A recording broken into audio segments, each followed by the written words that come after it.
Hello, everybody, and welcome to the FloTrack podcast, Paris edition, presented by Wonderful Pistachios. I'm Liv Ekpone, joined with Corey Mall, day 10, and finally done with track and field, but we still have the women's marathon kicking off tomorrow. We do. This is kind of a culmination. We're mostly, if not all done. Yes. Outside of the one race. Outside of the one. So Corey and I are in the office. So cheers, Corey. I don't know if I can reach it. Cheers. We are finally done. Well, not finally done, but like the bulk of the work has been put in. And then tomorrow morning, 1 a.m. our time, Central. Yep. Women's marathon. Yep. You got a sip, so I was like, I have to have my sip too. Okay, let's dive into everything that occurred today. It felt weird not having any round ones, repechage, semifinals. It was straight finals all the way through. But I think for me, the highlight was the men's 4x4. The 4x4s, the hype was there. The energy was there. Let's start off by what happened during the men's relay. We saw an Olympic record fall. We saw Tebogo versus Benjamin on the anchor. And I remember saying, I was like, if Tebogo gets the baton in the front, I don't know if USA is going to be able to close on the closing speed that Tebogo has, but it was reversed. Benjamin had the baton. Tebogo was right there, but it was US with a number 2 all-time performance of 2:54.43.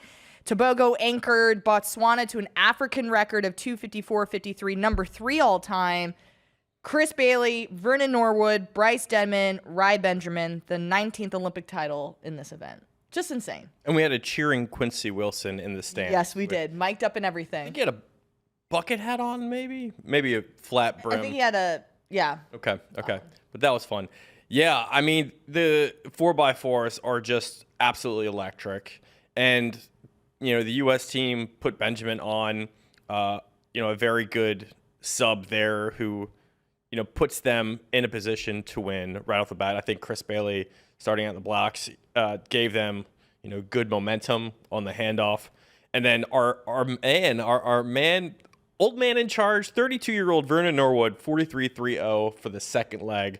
This guy, age is no barrier for him. No, it's not. It's just, I applaud him because I remember watching him compete at LSU, doing his thing, and I have to give him the MVP of the relays. From the mixed 4x4 to the men's 4x4, that guy has been the glue and like the guy that we could honestly lean on for tough situations, and he has just soared through all of my expectations. So I have to give Vernon Norwood like my MVP for the 4x4s. I agree. I think the consistency that you were able to lean on was able to sort of put you back in the hunt over the prelim. It allowed you to sort of get that world record too with all that was involved in the mixed relay in the first round. Just an overall great job. Denman, Bailey as well, but I think this was a contributing run of all parts rather than just one person. I think I mentioned this on the show last time. I want to see Tebogo LA 2028. He split 43.03. Yeah. That was bonkers. So I'm like, hey, let's see what he can do in the open 400. I think Tebogo has a future in that 400. As Fred Curley went from the 400 down to the sprints, we can probably see Tebogo with the short sprints going up to the 4. Yeah, and that needed some strategy from Rai. Rai got a little bit of a lead on Tebogo, but he had to approach it in a certain way. And when he was asked about it in the mix zone, he said, I couldn't get out too hot and I couldn't get out too slow because the kid, Tebogo, runs 19.4, and you just don't play around with people like that run 19.4. I knew I had to draw him out over 200 meters and then just let him sit on me a little bit. And so when he drew him out, obviously he had that ability to attack and press on Tebogo over the back half. And, it was a little too – we watched it in real time. Yeah. And it felt like Tebogo was closing, but Benjamin obviously did the work too much for Tebogo to overcome. Yeah, and we have to applaud all the legs because all the legs did an incredible job from Bailey to Norwood to Denman, especially with Denman making his bold move to like kind of open up the gap on that third leg. And to be able to hold that, I got nervous because I was like, he is running this like it's a 200. Like Sonya got nervous on the mic. I was like, Deadman, you're getting out quite hot right now. But he was able to hold onto that and splitting that 43.5. And to be able to do that and then give Benjamin the lead in the, like, hand off in the front was crucial because as I mentioned, I don't know if we probably would have gotten the same results if it's Bogo had the stick in front. If it's any less, then the U.S. team might be at risk of losing that lead. Yeah, exactly. So 254.43, as I mentioned, for the winning time. Also, shout out to GB grabbing the bronze 255.83. This is a new area record. And if you look at all of the results, breaking 3 minutes occurred in all the top 7 teams. So that was a fast, blazing hot 4x4 final. Just wild. Gold again. Gold. Gold again. I think the only other note I have here on the men getting the gold is that it's the 5th title since the turn of the millennium. And Bryce, Vernon, and Rye were all part of that 2021 title in Tokyo too, as part of that team, relay members there. So they obviously already have a gold medal, and a lot of that experience turned over to 2024. Mm-hmm. I'm looking at the chat too, and All in the Game. Shout out to them for giving us an amazing picture. Tobogo had a very busy Olympics, running 3 rounds of the 100, 3 rounds of the 2. He ran the first leg. Was it yesterday for the 4x4? Mm-hmm. Is that yesterday? Mm-hmm. Like 3, 6, 7, 8 rounds touching the track. Like a busy schedule, but to be able to split 43.03 after doing all of that work, the kid is strong. That's insane to think about. Yeah, he is an athlete that we need to look at, coming into next year as potentially like one of the best sprinters in the world. Obviously he got that 200-meter gold. Yes. He challenged for a 100-meter final title. I mean, he could surpass some people next year. He's clearly trending that way. Yeah, I agree. And I think just after watching him break the world record in the 300 and just seeing him claim gold in the 200, you have to think next year and the years to come, as long as he's staying healthy, like we can see probably some history-making performances from Tobogo. Yep. So super impressed with him. Speaking of being super impressed, the women's 4x4, number 2 all-time performance. I'm not going to lie. I got a little nervous when I saw this lineup. I'm not going to lie. When I agreed with the leg. I love the legs.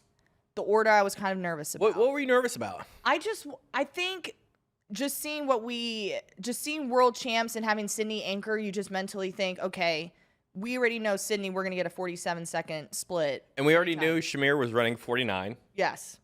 We knew Gabby was capable of a 49 or a 50. We knew Alexis can run a 49.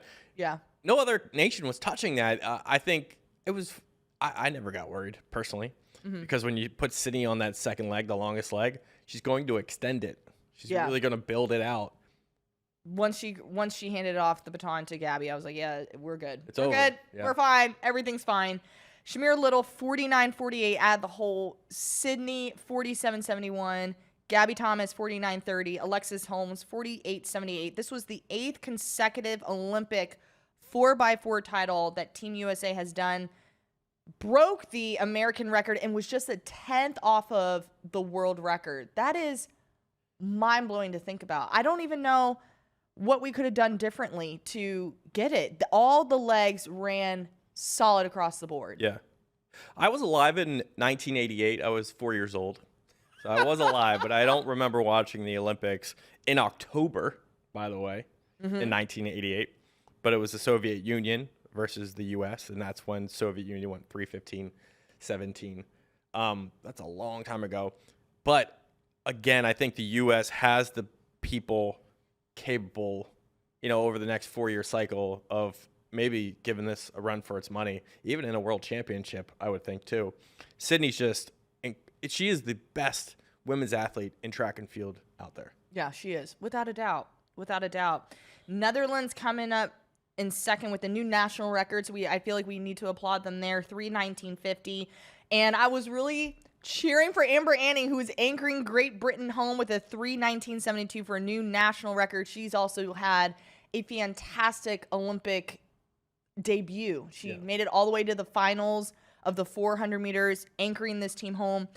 And I was also cheering for Ireland because of Adeleke. I think she was on that second leg, I believe. Yes. Or third. The She Sid was definitely leg. in the middle. The Sid leg where it was Sid and then everyone else. Yes. But Adeleke, like, she got Ireland in the mix. And at one point, I think she handed off in second, but also broke a national record, 3:19.90. So just strong finishes across the board to end the final day here, like on the track wise.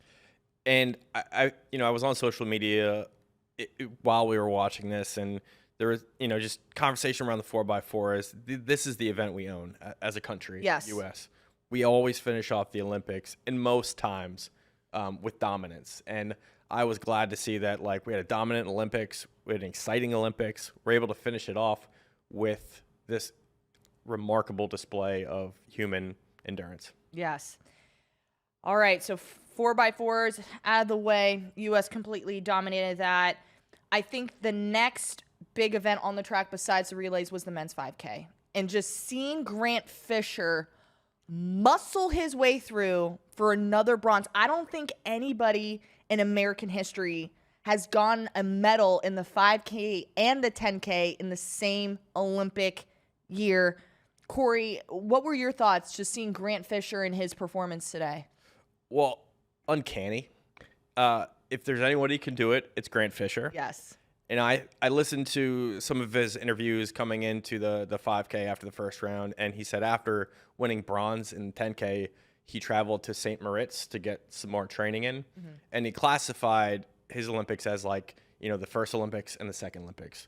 You have to compartmentalize the first half of it, which was the 10K, and then attack the second half, which was the 5K.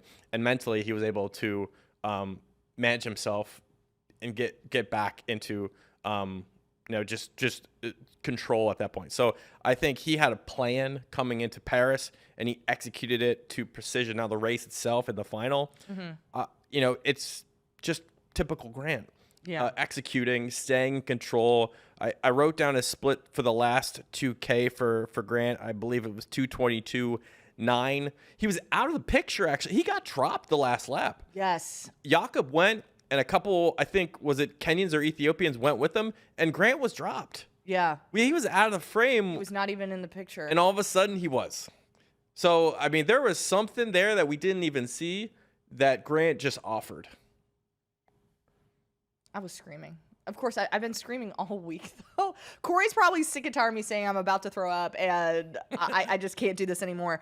But, like, you were so right. He was not in the picture, and then all of a sudden, it was, like, within the last 75 meters, you just see red, white, and blue just kind of come across your screen. I'm like, that is Grant Fisher.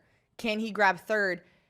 And, again, I think he made that almost – I don't want to say he almost made it tougher on himself, but, like, I was nervous that last 100 because he was sitting in fifth or sixth, like he was not even on the podium, and he just timed the last 100 meters just perfectly to get that bronze medal. And then I know you also have a quote that you want to share from Grant Fisher as well that we'll get up on the screen in just a moment, but he had a great quote. Corey, can you read to us what it says? Yeah, he said, feels really good, but feels different.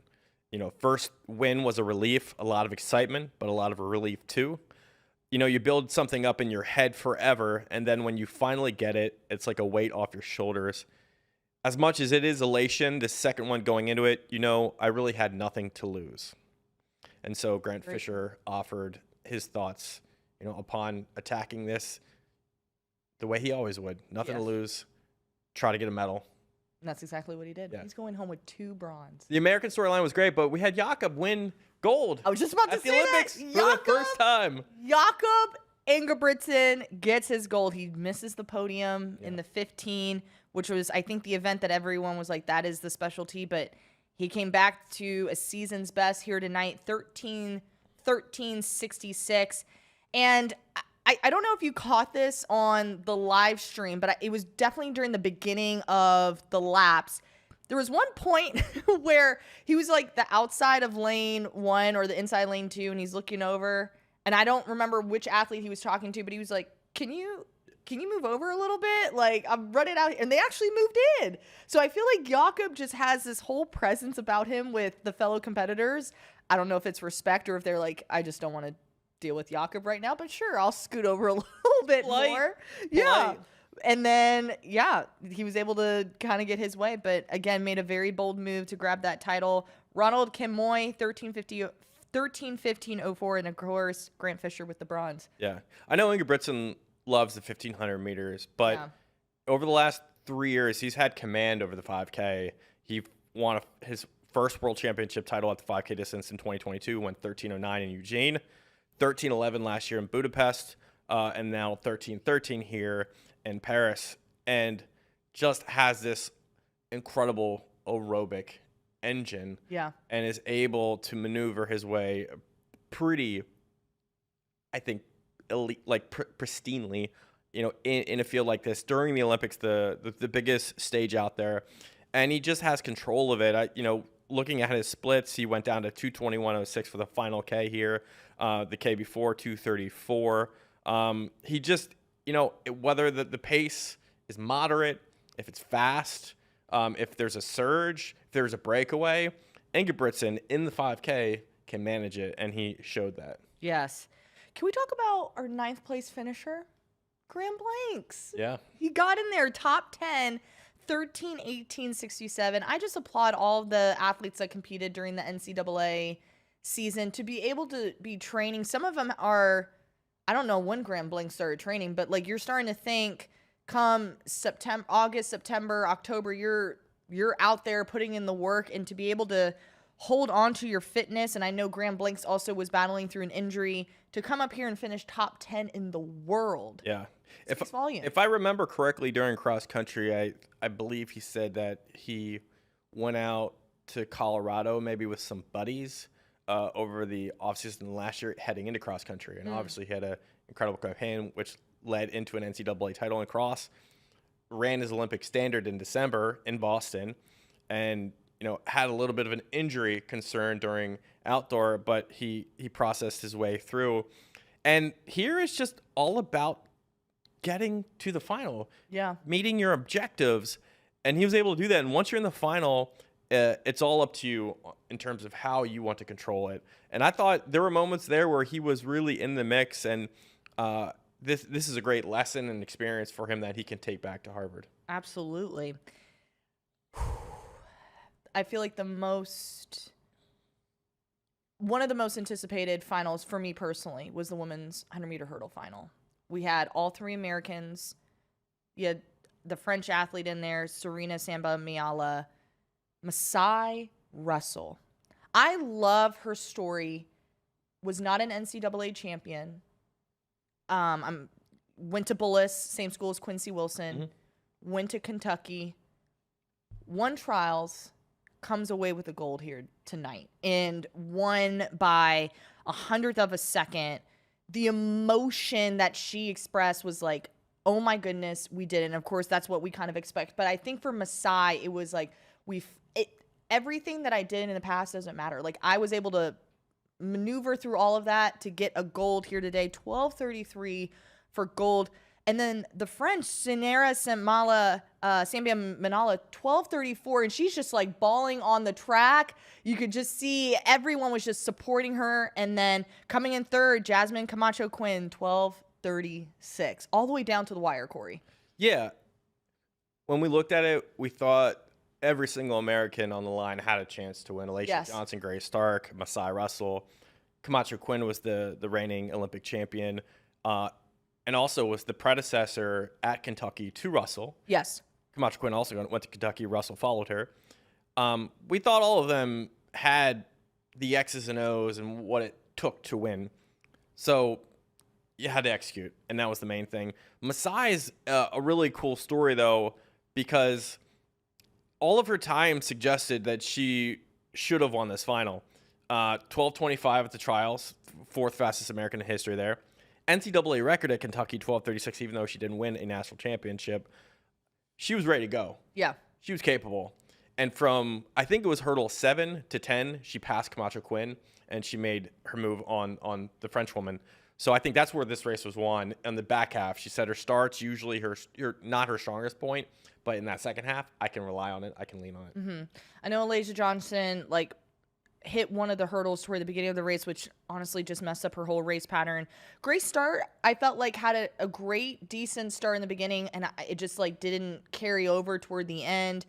But this just speaks volumes on the talent that's in these short hurdles. I think about the men, it's like Grant Holloway, Daniel Roberts, Freddie, like those are the big namers. When it comes to the 100-meter hurdles for the women, it could be anybody's race on any given day. It just depends on who has a better day that day. And I think that's why this race gets me so excited, because you have all these heavy hitters who can grab gold. It could have been Jasmine Camacho Quinn. It could have been Grace Stark. It could have been anybody. Yeah. But tonight, it was Masai Russell, and I applaud her for an amazing performance. Was there anything else we could take away from the short hurdles? I don't think we mentioned last year she qualified for her first world team. Yes. She didn't reach the final in Budapest because she fell. Right. So learning from that experience last year, kind of gained some clarity from that performance, and I think ultimately that was able to help her whole season ahead. I agree. It was just incredible in that using that fire to catapult her to this year. Hey, I will take an Olympic gold any day. Yeah. You know, you just learn and you take in those moments and you grow from it too. For sure. Yeah. All right. Let's talk about an event where 4 athletes went sub 142 and 7 men broke 143. Yeah. The men's 800-meter final. Wow. This was incredible from start to finish. We already knew it was going to be fast. Can we stick to Bryce Hoppel really quick? He's our new American record holder, 141.67. And who'd he pass? Say it again. Who'd he pass? Oh, he passed the only Donovan Brazier. Yeah, A&M and Aggie. Yes, and Aggie. But Bryce Hoppel, you can just see the mixed emotion. You know you want that podium finish, but got the American record. You can just see almost like the disappointment in his face. But Corey, from your perspective, what was so unique about Bryce Hoppel's race? Well, I think it wasn't unique. It was well within his wheelhouse. He talked about going after the American record, after the trials, and the plan was to attack Monaco. That was kind of the preceding race into the Olympics. He had a chance to go there, but things got in the way. He got sick. He wasn't able to attack it. So he had to wait. He had to be patient. And as he got himself through the rounds, he finally got his opportunity. And I think just a hallmark of Bryce Hoppel is running, a strategy where you stay with the field, like you keep contact with him. It was a pretty fast opening 400 meters that Wanyani took out. I think it was 50.4 or something like that. They lost Sajati, who was the Olympic favorite heading into it. He was not even in the picture over the first 400 meters, but Bryce hung in there. Right. And I think, him kind of keeping contact in the field and then over the final curve, making his move, put him in that position to succeed. Obviously, he didn't come away with the podium, but you got to be happy with 141. Of course. I know it's one of those bittersweet moments. I know we talked about it yesterday. Was it the men's javelin with Chopra? It's like world record holder, but you just come up short. Yeah. I know that's probably how Bryce is probably feeling right now. Like, dang, I got an American record, the fastest man to ever do it, but no podium finish, which is tough. But Emmanuel Wanani grabs the victory here. And I think on the broadcast, they said this was the closest finish in the 800-meter in history at the Olympics. Number 3 all-time, 141.19. And he also became the youngest to ever win this event in Olympic history. And this is the Kenyan's 5th consecutive 800-meter Olympic title. Like, to keep it in that same country is amazing. Then 7 out of the last 10 Olympics. That's incredible. Since 1988, Kenya has dominated. Just pure dominance there. And then Marco Arop, 141.20 for a new Northern American record. And then Jamal Zadati, who I had as the favorite to win this. I believe he was the world leader going into this event. Finishes with the bronze with a 141.50. I just don't know how you can script this any other way. Like, it was just a really fast race from start to finish. Yeah. Arop had a valiant effort down the back straight away to close on Wanyani, and he lost by 100th of a second, which is crazy to think about in an 800. But overall, I mean, we expected this. This was the expectation out of the 800 fast final. And we got it. We got it. Speaking of a fast final as well, the women's 15, Faith Kipyegon.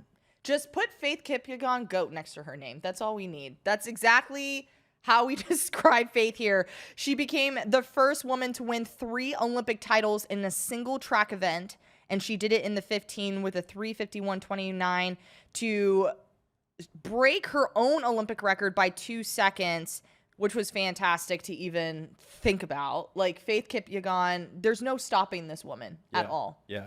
You let Sagai do the work early. Yeah. The first 800 meters. And then you basically impart yourself after that point. Sagai went through the 800 split in 2:03. And then from that point, it was Kipyegon's race to win. And I want to look at Kipyegon's history over the Olympics. Yeah. 16, she won this race in 4:08.9. Strategic race, tactical race. 2021, 3:53.11. In 2024, she sets the world record, 3:49.04. And she comes in here, she runs a 3:51.229. We said it a lot heading into this race. Jessica Hull was like the one woman who could contain her. Yes. One woman who was within striking distance.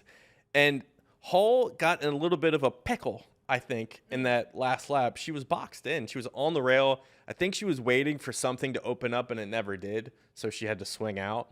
And I don't know if she lost time there or it was a deterrent, but she ended up finishing second. But she did have to make a move down the stretch to pass, a runner, and then obviously get second there. I was really impressed, besides her game boxed, of how she approached this 15. She kind of set herself up to be successful, and whenever Kipyegon was starting to make moves, she was kind of like going with her also. She goes 3:52.56, this is actually the first medal for Australia in this event. So again, creating history. Just so impressed by how Jessica Hull just has been composed, and she has so much respect for Faith Kipyegon. I know when she broke the world record, was it what event did she do again? Diamond League London. Yeah. I think. Whatever event that was, where they had the lights, and when she broke that record, she was like, it feels so good to lead a race where you're creating history, and she feels that way with Faith Kipyegon. And the fact that she has so much respect for her. Monaco, I think. Was it Monaco? I think. I can't remember. Whatever meet that she broke the world record in recently, she just talked about how Faith Kipyegon, how she's been that role model for her, essentially, to kind of lead the way. She was doing that in that event. So it was just great to just kind of see these athletes again toe the line together and compete. But can we? Oh, Paris. Paris. Hit all the other wrong. Okay, got it. Got it. Fact check. Paris. I want to talk about Great Britain really quickly because Georgia Bell grabbed the bronze here with a 3:52.61 and breaks Laura Murr's national record. And Laura has just been kind of the face of Great Britain when it comes to this event. And Georgia went 3:52.61. Laura actually finished 5th and set a personal best too. So this was really a really fast pace for both of these women. 3:53.37, but you're still keeping it in the house in the same race too. Yeah, Muir had a really good finish, Yes. but she was in a difficult position, I think, early on, and she had to fight herself out of a hole. Didn't do herself, much there, but she was able to claw back into 5th. But yeah, Georgia Bell.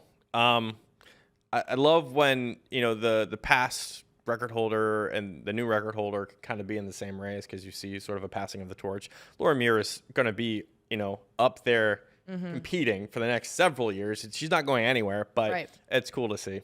Shout out to Americans, Nikki Hiltz, who finishes in 3:56.38 for 7th, and Ellie St. Pierre finishing a 3:57.52. I know both of these individuals wanted to get a medal. They've just been battling through probably some of the toughest. This is one of the stiffest events on the track, but they were able to just do an incredible job from start to finish. I honestly feel for Sagai, though, who just hasn't, I think, put all the pieces together this Olympics. Just missing all the marks, finishes last in this event, too. It's just been tough. It's been a rough go. Rough go. Yeah, that is for sure. The next event we should dive into is the men's high jump. This had my attention.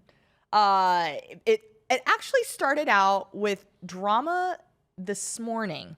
Tambury, there's a graphic that we have here, and he posted just talking about how he was battling through kidney colic, which in other words is like kidney stones. And it's been 10 hours. He was sent to the emergency room. So you can go to his social media, and he's showing you all the different pictures of him in the ambulance. But then he comes out saying, I will be out there. I am coming. Unfortunately, this was just a really hard competition for him, Corey. It was just, you can see the pain in his face, but he still showed up. He was able to clear 2.22 meters. I know that is by far not his best, but I really feel for him, and that really just shows how much he just wanted to get out there and compete, regardless of what he was battling through today. I've luckily never had kidney stones yet, hopefully, cross fingers. From what I'm told, it's one of the most painful things a man can experience. For women, it's childbirth. For men, it's kidney stones. Yeah. And I just can't imagine, like, your ability to try to process that and still get out there to compete with all that pain. That's got to be such courage, you know, to get there in the stadium and still compete, because that is one of the most painful things I think a man can deal with. Yeah, 1,000%. The drama continued, though, because it came down to two jumpers. It came down to USA Shelby McEwen and New Zealand's Hamish Kerr.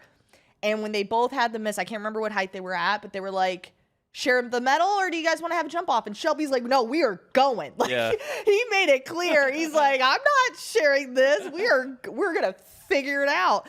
And I'm like, oh gosh, here we go. But it ended up being Hamish Kerr with the win in a new area record of 2.36 meters. Shelby also did the same thing. And I think he PR'd like 3 times today, which was absolutely bonkers. And then Qatar's Barshim finishes in third, 2:34 for a season's best. Just wow. Talk about competition. It gave me flashbacks of pole vault with Katie Moon and Nina Kennedy, and they were like, yeah, let's share this. But Shelby made it very clear he didn't want any part of sharing a medal. We were going to settle this today. So when he got to 2:34, that's when he hit his PR for the first time. Previous to that, 2:33 was his best from Budapest last year. And he had hit 2:33 a couple of times even before that. So he understood the height and how to clear it. And then he went from 2:34 to 2:36. So huge props to McEwen at the stage, elevating when it counted. Kerr, world indoor champion in March, 2:36. So, I mean, I think he got through some bumps in the first round, worked through it, and got it done. I mean, I think a lot of people looked at him and thought that he, could have been the champion on the day. So, yeah, kudos to him. I want to personally ask you: would you have done the jump off, or would you have been like, let's just share this medal? No, I think you got to win. I think you got to always win. I appreciate people who show sportsmanship and say everyone's a winner. Like, it's all personal preference, but I think you got to win, personally, for me. I feel like in that moment, I would have shared it. Because at the end of the day, it's going to still say my name in the results. Like, I'm the Olympic champion. But I do applaud him, though, for taking the risk and being like, I want to like settle this once and for all. This is going to be an event. This is going to be a meet that I will never forget. 20 years from now, I'm going to be like, yeah, I remember Shelby just doing a jump off. Oh, not you. Shelby will remember it. No, I will remember it. You will remember it. I will tell my kids and my grandkids, like, I'm going to text you. I'm going to text you in 20 years from now. Hey, Olivia, do you remember the 2024 Olympics? Yeah, it's the meet where Shelby. I won't be that old. Shelby did the jump off and got silver. But I do applaud him, though, for kind of just taking that risk. But I would have just settled for my gold. Okay. Put the work in. To each their own. Yes. All right. Next field event is the women's javelin. Not really much of a surprise for the winner. This was Japan's Haruka Kichoki, who threw a season's best of 65.80, and she won Japan's only athletics gold this Games. She also became the first Japanese woman to win an Olympic medal in this event. And she was remembered for her world title by winning it on the last throw. But these championships, it was completely different. She was leading by more than 3 meters by the end of the very first round. So she just tossed that javelin out there and everyone kind of had to play catch up. So different kind of play out for the Japanese athlete, but throws to a gold. Yeah, and it looks like, of the finals, it was really competitive. Yeah. It looks like 5 athletes were over 63 meters here. Total of 8 were over 62.4. So overall, that's what you want to see. Yeah. You want to see Olympic javelin throwers all sort of competing for that mark. Yes, absolutely. Coming in second was South Africa's Joanne Van Dyke, 63.93, and then Nicola Ordino Kudova, 63.68 for a season's best. So that wraps it up for everything that happened at the track. On the track. We're done. On the track. We're done on with the track field. and field events. Let's just shut our laptops. In Just Paris. Kidding. Just Hey, kidding. Wait, before we get to the men's marathon, this is kind of we don't even have this in our notes, but what was your favorite events Oh my of the Paris goodness. Olympics? There was a lot of really unexpected things Yes. that happened. I mean, Yes. the whole story with Noah Lyles contracting COVID and ending his Olympics early was just crazy. I would say the 4x1 was crazy. I would say Grant Fisher's medals was crazy. I had Cole Hawker's gold was crazy. Sha'Carri not winning the 100 was crazy. Like there's so much. What sticks to me the most, it's really hard, but like this morning I wanted to watch Cole Hawker's 1500 again. Like I wanted to pull it up on YouTube and I think that night when I went home and I was like just prepping for our show and just kind of, unwinding, I probably played it like 10 times, just rewatch. It was so incredible seeing Cole Hawker do his thing. I'm a huge Tobogo fan. I mentioned it multiple times. So watching him win gold in the 200 is another favorite. To kick it off, Grant Fisher, doing his thing in the 10K. And I just think having the moment where we had our colleagues that work with us here at Flow Sports, we were all watching it on the big screen. And they weren't even just track sickos like us. It was like like other people in our company just kind of watching it and cheering with us. I will never forget that moment. Just there were so many. Quincy Hall's 400. Dude, the memes that are going on around about that race is wild. But I'm like, this is great. Doggy memes? Like doggy memes. Okay. There was one where it was just like, if I send you this pic and it's like Quincy Hall, like You'll catch showing it. the great. It was just like, just know I might be a little late, but I'm coming. Like one of those things. It's awesome. I have not seen that. I'll have to show that to you. it. One of my, someone shared it on their story on Instagram. Okay. I was like, oh, this is cool. Yeah. But those were my favorites. I think for me it has to be Cole Hawker's winning in the 1500 meters. Yeah. Thing. The electricity that we experienced in the office and what Aris commented on the stadium, I think that was the matchup of the games. And it wasn't even the last event of the day that day, which is wild to me. But I think that lived up to the billing and more, and it will be remembered for more. Cole Hawker went on X and he sent one afterward. I think it was the next day or something, and he's like, the price yesterday is not the price today. I love that. I love that so much. That is great. I love that so much. Josh Kerr went on a British interview panel after the 1500 meters, and I think he might have publicly confirmed for the first time that he doesn't like Jakob. They have actual beef. Josh Kerr. He actually said that he does not like him based off of a lot of the things that Jakob said following his world championship. Did not respect Jakob, did not say things in the press that were respectful of Josh Kerr's championship, and he said that's where it all started.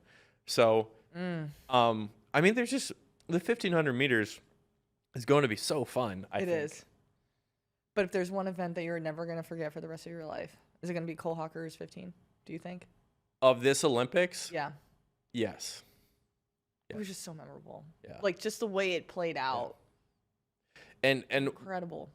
what are your thoughts on this? Will Grundy, our coworker, texted us today, and I don't know if this is hyperbole or not, but he said, put Grant Fisher right next to Steve Prefontaine. Yeah. I agree. Yeah?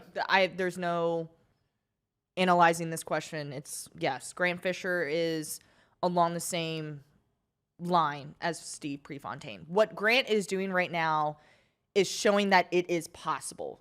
We saw it in the 10K. It is possible to medal in these distance events. But he also showed us today it is possible to double. It's not going to be easy, but it is possible to do that. So I say yes. Huge fan. Mr. America. I agree. I think I would love to see him on the global stage competing for medals again. Yeah. Same here.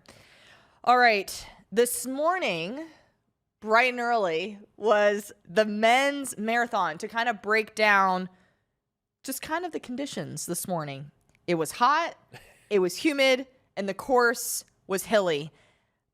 I think outside the Americans, we'll dive into Connor and Clayton in just a moment, but Tamrat Tola, he was a replacement. He wasn't even selected originally for the Ethiopian team to compete in the marathon, but he shows up today, not only wins gold, but breaks the Olympic record in a 2:06.26 underneath the craziest conditions. Like, Ashley was texting us and she's like, I cannot believe the times we were seeing on this course. It is absolutely mind-blowing. What can we take away from Tola? He's just incredible. He had won New York last year. It's not like he came out of nowhere to win an Olympic title. But it's the fact that he wasn't even selected. Like, he wasn't even the guy. Ethiopia's pretty good. Yeah. they got some ringers there. Yeah. In Ethiopia. So if the US team had taken a fourth place finisher in the 100 meter hurdles, maybe that person would have won. You know, it's kind of one of those situations. I think Ethiopia had talent, and Tola was the strongest on the day.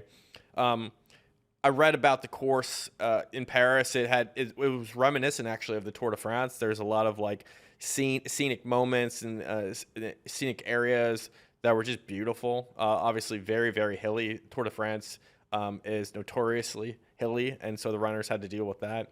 Eliud Kipchoge, 39 years old, former world record holder, had to bow out due to back pain, I think right after 18 miles or 30K, something like that. And he waited till I think the last person in the marathon passed him before he dropped out. But I mean, that's tough to see. Like that's when you know it's real, like how hard this course is. Yeah. He's going through some stuff, but like, yeah. It says a lot. Yeah. You know, to not even be able to finish, it's like, we're just going to finish. And he was going for his third consecutive title too. So the fact that he had to drop out under those conditions, it breaks my heart. But we hope that he feels better soon. The Americans? The Americans. Connor and Clayton. Connor Mance, Clayton Young. That sounds like a podcast. Connor and Clayton? It does. Does it not? And then the and symbol. C. Connor and Clayton. CNC. Yeah. Let's talk about them. I think this is outside of Tamrat Tola doing his thing. The Americans are the next big headline. They went 8th and 9th, 2:08.12 and 2:08.44. 2016 was the last time that two Americans actually placed in the top 10 in the men's marathon at the Olympics. So it's been some time since this happened. But how again, the distance, we are showing up. How special is this for Team USA? And that was Galen Rupp and Jared Ward back in 2016. Jared Ward also in Utah kind of helped start that training group in that Provo area. So Ward's kind of a part of this. He's a piece of this. Yeah. I think you have two guys with a shared history together. They both went to BYU. They experienced some very big highs. I think they trained together. They worked together. They went 1-2 with the trials together. They were meant to sort of finish in this marathon together. And Connor's race plan off the bat through the first 13.1, really aggressive. Yeah. Really aggressive. I agree. We also have a quote from Clayton Young that I want to share with everybody. This was so inspiring to read. I went to 229 to 216 to 211 to 208 to top 3 at the Olympic trials, 9th at the Olympics, and the trajectory is unreal. To run 208 on this course is so incredible, and so you got to compare yourself to yourself. The race is not with him, meaning everybody else. The race is with myself. And if I compare myself to where I've been, it's a great day. What an incredible quote. Yeah. Clayton was really, he opened up, I think, in the mix zone after running that race. Right. Both Connor and Clayton ran season bests today on a really tough course. They were only shy of their personal best marathons from Chicago in 2023. That goes to show how fit they were. Yes. On a hot day, on a hilly course, they were able to put down season best.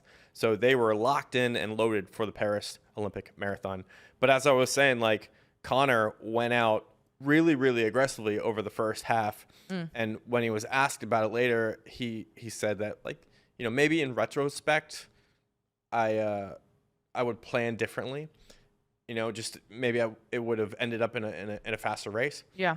But his overall goal was to medal, and to medal in his eyes was to be aggressive in the first half. So he was at second at that point, just behind Tola after 13.1. And after that, he kind of faded down to like 8th, I think. But he held on, and he kept, really keeping himself in the race. So really, really tough runners, these two. They are really, really tough. I'm glad that they were able to compete, because I'm quite impressed by how they performed.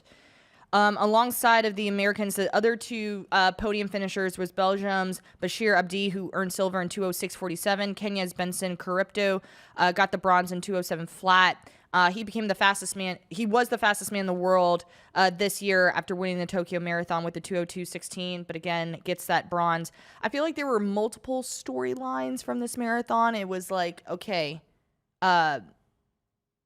Tola, the Americans, but there's also another storyline I want to mention. Yeah. The newly incoming Arkansas Razorback, and he transferred from Tennessee, Yassine Abdallah. He was a multi-time All-American, ran his very first marathon today on this course in Paris and finished 33rd overall for a new Sudanese national record of 2:11:41. So look out for the cross-country season. First off, congrats, Yassine.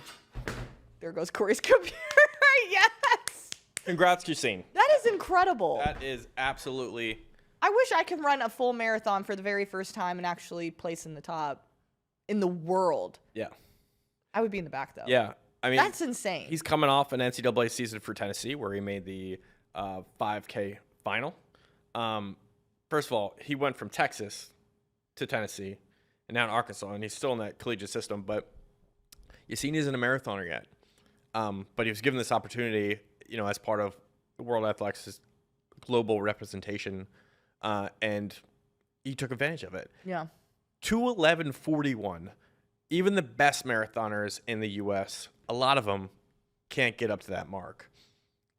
And on this day, too, like, Yassine's future is ahead of him now. He's 22 years old. He went to high school in Austin, Texas, by the way. Oh, he did? Yes. Yeah. Oh, that's nice. Yeah. Yeah. And it's hot so here. He's a hometown guy here in Texas. That's in awesome. Austin. So I am really excited to see what he can do. I think he's going to try to run fast before he goes long. Yeah. But at least he has this in his back pocket now. Yeah. I feel like that gives you confidence going into cross country and for this upcoming year. And to just even say you competed at the Olympics and ran your very first marathon, like, that was your debut. That just shows, like, this kid, we need to be looking out for him this fall for sure. I don't know if he has eligibility left because he did run for Texas. I see. I think 3 years and maybe the last one for Tennessee, but he might have an extra year. I don't know. COVID kind of threw everybody Yeah, back, I still feel like we're still working through that. Yeah. Give it, I think after this year, I think we'll finally be normal. Through it, yeah. Yeah, we'll be through it. All right, you guys, I know this was our last show talking about track. But you can't forget, we have marathon coverage tomorrow morning for us, 1 a.m. The women will take the course. We're going to have Molly Huddle joining us tomorrow morning. We are going to start our show at 9:30 a.m. Central Time, so 10:30 a.m. Eastern. That will be it for our Paris edition podcast. Wow. I feel like the time just like... Cheers to that. Cheers to Woo! So you guys, as always, you're probably sick and tired of me saying it, but I want to give you this friendly reminder. Like, subscribe, share this podcast with your friends, your family, everything. Stay tuned to our social media channels because everyone's doing a great job of keeping you guys in the loop, giving you all the facts and the stats. Corey and I will be here nice and early tomorrow, and we'll see you again tomorrow morning.